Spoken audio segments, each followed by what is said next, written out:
அதிகாரம் 20. அப்பொழுது தான் முதல் பெயர்சபா மட்டுமுள்ள இஸ்ரவேல் புத்திரர் அனைவரும் கீலேயாத் தேசத்தாருடன் மிஸ்பாவிலே கர்த்தருக்கு முன்பாக ஏகோபித்து சபையாக கூடினார்கள். சகல ஜனங்களின் அதிபதிகளும் இஸ்ரவேலின் சகல கோத்திரத்தாரும் தேவனுடைய ஜனமாகிய சபையாக கூடி நின்றார்கள். அவர்கள் பட்டயம் உருவுகிற 4,00,000 காலாட்கள். இஸ்ரவேல் புத்திரர் மிஸ்பாவுக்கு வந்த செய்தியை பென்யமீன் புத்திரர் கேள்விப்பட்டார்கள். அந்த அக்கிரமம் நடந்தது எப்படி சொல்லுங்கள் என்று இஸ்ரவேல் புத்திரர் கேட்டார்கள். அப்பொழுது கொலை செய்யப்பட்ட ஸ்திரீயின் புருஷனாகிய லேவியன் மாறுத்தரமாக, நானும் என் மறுமனையாட்டியும் பென்யமீன் நாட்டிலுள்ள கிபியாவிலே இராத்தங்க வந்தோம். அப்பொழுது கிபியா பட்டணத்தார் எனக்கு விரோதமாய் எழும்பி என்னை கொலை செய்ய நினைத்து நான் இருந்த வீட்டை ராத்திரியிலே வளைந்து கொண்டு என் மறுமனையாட்டியை அவமானப்படுத்தினார்கள். அதனாலே அவள் செத்துப்போனாள். ஆகையால் இஸ்ரவேலிலே அவர்கள் இப்படிப்பட்ட முறைகேட்டையும் மதிகேட்டையும் செய்தபடினால் நான் என் மறுமனையாட்டியை பிடித்து துண்டித்து இஸ்ரவேலின் சுதந்திரமான சகல நாடுகளுக்கும் அனுப்பினேன். நீங்கள் எல்லாரும் இஸ்ரவேல் புத்திரராமே, இங்கே ஆலோசித்து தீர்மானம் பண்ணுங்கள் என்றான். அப்பொழுது எல்லா ஜனங்களும் ஏகமாய் எழும்பி, நம்மில் ஒருவரும் தன் கூடாரத்திற்கு போகவும் படாது, ஒருவனும் தன் வீட்டிற்கு திரும்பவும் படாது. இப்பொழுது கிபியாவுக்கு செய்ய வேண்டியது என்னவென்றால், சீட்டு போட்டு அதற்கு விரோதமாக போவோம். பென்யமீன் கோத்திரமான கிபியா பட்டணத்தார் இஸ்ரவேலிலே செய்த எல்லா மதிகேட்டுக்கும் தக்கதாக ஜனங்கள் வந்து செய்யும்படிக்கு நாம் தானிய தவசங்களை சம்பாதிக்கிறதற்கு இஸ்ரவேல் கோத்திரங்களிலெல்லாம் 100 பேரில் 10 பேரையும் 1000 பேரில் 100 பேரையும் 10,000 பேரில் 1000 பேரையும் தெரிந்தெடுப்போம் என்றார்கள். இஸ்ரவேலர் எல்லாரும் ஒன்றுபோல ஏகோபித்து பட்டணத்திற்கு முன்பாக கூட்டம் கூடி அங்கே இருந்த இஸ்ரவேலின் கோத்திரத்தார் பென்யமீன் கோத்திரமெங்கும் ஆட்களை அனுப்பி, உங்களுக்குள்ளே நடந்த இந்த அக்கிரமம் என்ன? இப்பொழுது கிபியாவில் இருக்கிற பேலியாளின் மக்களாகிய அந்த மனுஷரை நாங்கள் கொன்று பொல்லாப்பை இஸ்ரவேலை விட்டு விலைக்கும்படிக்கு அவர்களை ஒப்புக்கொடுங்கள் என்று சொல்லச் சொன்னார்கள். பென்யமீன் புத்திரர் இஸ்ரவேல் புத்திரராகிய தங்கள் சகோதரரின் சொல்லை கேட்க மனமில்லாமல் இஸ்ரவேல் புத்திரரோடு யுத்தம் பண்ண புறப்படும்படிக்கு பட்டணங்களில் இருந்து கிபியாவுக்கு வந்து கூடினார்கள். கிபியாவின் குடிகளிலே தெரிந்து கொள்ளப்பட்ட 700 பேரை அல்லாமல் அந்நாளில் பட்டணங்களில் இருந்து வந்து கூடின பட்டயம் உருவுகிற மனுஷரின் லக்கம் 26,000 பேர் என்று தொகையிடப்பட்டது. அந்த ஜனங்கள் எல்லாருக்குள்ளும் தெரிந்து கொள்ளப்பட்ட இடதுகை வாக்கான 700 பேர் இருந்தார்கள். அவர்கள் அனைவரும் ஒரு மயிரிழையும் தப்பாதபடிக்கு கவண்கள் எறிவார்கள். பென்யமீன் கோத்திரத்தாரை அல்லாமல் இஸ்ரவேலிலே பட்டயம் உருவுகிற மனுஷர் 4,00,000 பேர் என்று தொகையிடப்பட்டது. இவர்கள் எல்லாரும் யுத்த வீரராய் இருந்தார்கள். இஸ்ரவேல் புத்திரரான அவர்கள் எழும்பி தேவனுடைய வீட்டிற்கு போய், எங்களில் யார் முந்தி போய் பென்யமீன் புத்திரரோடு யுத்தம் பண்ண வேண்டும் என்று தேவனிடத்தில் விசாரித்தார்கள். அதற்கு கர்த்தர், யூதா முந்தி போக வேண்டும் என்றார். அப்பொழுது இஸ்ரவேல் புத்திரர் காலமே எழுந்து புறப்பட்டு கிபியாவுக்கு எதிராக பாளையம் இறங்கினார்கள்.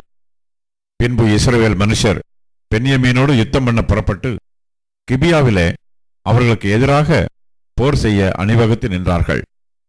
ஆனாலும் பென்யமீன் புத்திரர் கிபியாவிலிருந்து புறப்பட்டு இஸ்ரவேலில் 26,000 பேரை அன்றைய தினம் தரையிலே விழும்படி சங்கரித்தார்கள். இஸ்ரவேல் ஜனங்கள் தங்களை திடப்படுத்திக் கொண்டு முதல் நாளில் அணிவகுத்து நின்ற ஸ்தலத்திலே மறுபடியும் போர் செய்ய அணிவகுத்து நின்றார்கள். அவர்கள் போய் கர்த்தருடைய சந்நிதியில் சாயங்காலம் மட்டும் அழுது, எங்கள் சகோதரராகிய பென்யமீன் புத்திரரோட திரும்பவும் யுத்தம் கலக்கப் போவோமா என்று கர்த்தரிடத்தில் விசாரித்தார்கள். அப்பொழுது கர்த்தர், அவர்களுக்கு விரோதமாக போங்கள் என்றார். மறுநாளிலே இஸ்ரவேல் புத்திரர் பென்யமீன் புத்திரர்கிட்ட சேருகிற போது பென்யமீன் கோத்திரத்தாரும் அந்நாளிலே கிபியாவிலிருந்து அவர்களுக்கு எதிராக புறப்பட்டு வந்து பின்னும் இஸ்ரவேல் புத்திரரில் பட்டயம் உருவுகிற 18,000 பேரை தரையிலே விழும்படி சங்கரித்தார்கள். அப்பொழுது இஸ்ரவேல் புத்திரராகிய சகல ஜனங்களும் புறப்பட்டு தேவனுடைய வீட்டுக்கு போய் அங்கே கர்த்தருடைய சந்நிதியில் அழுது தரித்திருந்து அன்று சாயங்காலம் மட்டும் உபவாசித்து கர்த்தருடைய சந்நிதியில் சர்வாங்க தகன பலிகளையும் சமாதான பலிகளையும் இட்டு கர்த்தரிடத்தில் விசாரித்தார்கள். தேவனுடைய உடன்படிக்கையின் பெட்டி அந்நாட்களில் அங்கே இருந்தது. ஆரோனின் குமாரனாகிய எலெயாசாரின் மகன் பினகாஸ் அந்நாட்களில் அவருடைய சன்னதியில் நின்றான். எங்கள் சகோதரராகிய பென்யமீன் புத்திரரோட பின்னும் யுத்தம் பண்ண புறப்படலாமா புறப்படலாகாதா என்று அவர்கள் விசாரித்தார்கள். அப்பொழுது கர்த்தர், போங்கள், நாளைக்கு அவர்களை உங்கள் கையில் ஒப்புக் கொடுப்பேன் என்றார்.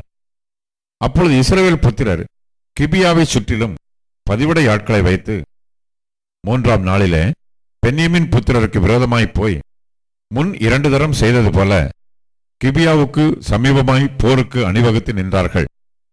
அப்பொழுது பென்யமீன் புத்திரர் ஜனத்திற்கு விரோதமாக புறப்பட்டு பட்டணத்தை விட்டு அப்பாலை வந்து வெளியிலே பெத்தேலுக்கும் கிபியாவுக்கும் போகிற 2 வழிகளில் இஸ்ரவேல் ஜனத்தில் ஏறக்குறைய 30 பேரை முதல் 2 தரம் செய்தது போல வெட்டவும் கொல்லவும் தொடங்கினார்கள். முன்போல நமக்கு முன்பாக முறிய அடிக்கப்படுகிறார்கள் என்று பென்யமீன் புத்திரர் சொன்னார்கள். இஸ்ரவேல் புத்திரரோ அவர்களை பட்டணத்தை விட்டு அப்பாலே இருக்கிற வழியிலே வரப்பண்ணும்படிக்கு நாம் ஓட வேண்டும் என்று சொல்லியிருந்தார்கள். அப்பொழுது இஸ்ரவேல் மனுஷர் எல்லாரும் தங்கள் ஸ்தானத்திலிருந்து எழும்பி பாகால் தாமாரிலே யுத்தத்திற்கு அணிவகுத்து நின்றார்கள். இஸ்ரவேலரில் கிபியாவின் பள்ளத்தாக்கிலே பதிவிருந்தவர்கள் தங்கள் ஸ்தானத்திலிருந்து புறப்பட்டு அவர்களில் எல்லா இஸ்ரவேலிலும் தெரிந்து கொள்ளப்பட்ட 10,000 பேர் கிபியாவுக்கு எதிரே வந்தார்கள். யுத்தம் பலத்தது. ஆனாலும் தங்களுக்கு விக்கினம் நேரிட்டது என்று அவர்கள் அறியாதிருந்தார்கள். கர்த்தர் இஸ்ரவேலுக்கு முன்பாக பென்யமீனை முறிய அடித்தார். அந்நாளிலே இஸ்ரவேல் புத்திரர் பென்யமீனிலே பட்டயம் உருவுகிற ஆட்களாகிய 25,100 பேரை சங்கரித்தார்கள். இஸ்ரவேலர் கிபியாவுக்கு அப்பாலே வைத்த பணிவிடையை நம்பி இருந்தபடியினாலே பென்யமீனருக்கு இடம் கொடுத்தார்கள். அதனாலே அவர்கள் முறிய அடிக்கப்படுகிறார்கள் என்று பென்யமீன் புத்திரருக்கு காணப்பட்டது. அப்பொழுது பதிவிட இருந்தவர்கள் தீவிரமாய் கிபியாவின் மேல் பாய்ந்து பரவி பட்டணத்தில் இருக்கிறவர்கள் எல்லாரையும் பட்டய கருக்கினாலே வெட்டினார்கள்.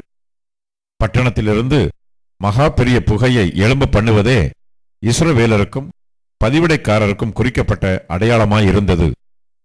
ஆகையால் இஸ்ரவேலர் யுத்தத்திலே பின்வாங்கின போது பென்யமீனர் முந்தின யுத்தத்தில் நடந்தது போல அவர்கள் நமக்கு முன்பாக முறிய அடிக்கப்படுகிறார்களே என்று சொல்லி இஸ்ரவேலரில் ஏறக்குறைய 30 பேரை வெட்டவும் கொல்லவும் தொடங்கினார்கள்.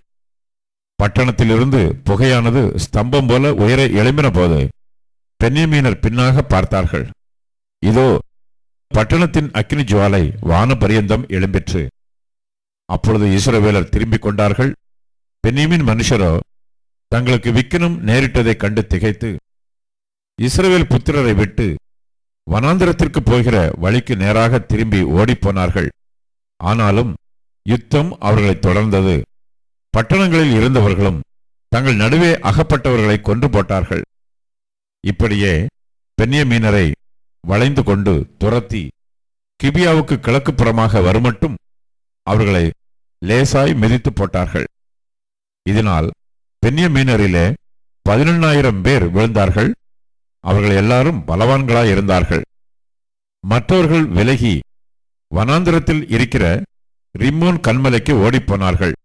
அவர்களில் இன்னும் 5,000 பேரை வழிகளிலே கொன்று மற்றவர்களை சீதோம் மட்டும் பின்தொடர்ந்து அவர்களில் 2,000 பேரை வெட்டி போட்டார்கள்.